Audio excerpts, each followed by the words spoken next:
Tomlancılar pekit batıp yönendi, gül içinde gülü ithap bildirdi.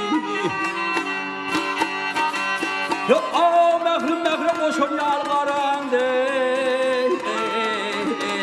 aşığını uğrun vara bildirdi.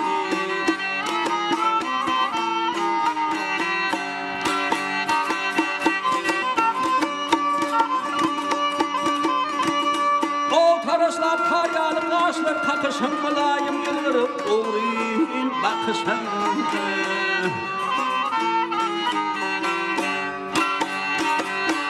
Ay derya kimin toğlundurap atışını, aşığına neydi çinli bildirdi.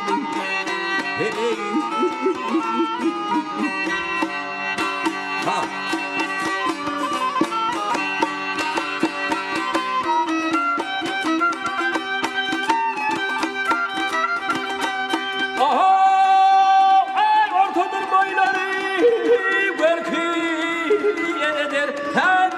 Aşık onu defandırdır.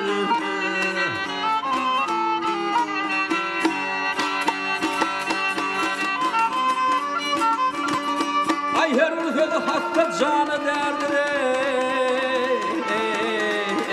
Aşığını hal içinde bildirdi. Hey.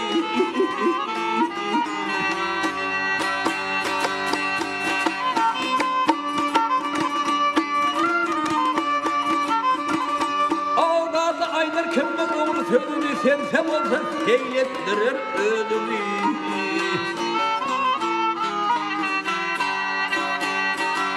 Vakfa içinde seyran ettir gözüme,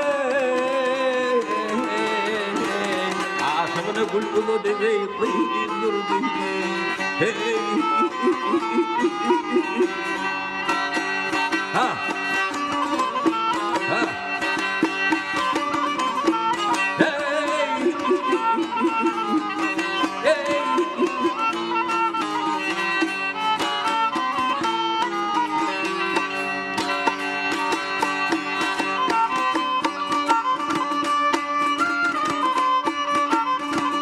Ağabey şimdi seyran ettim gözüme, aşığını bulbuladı ve bildirdi.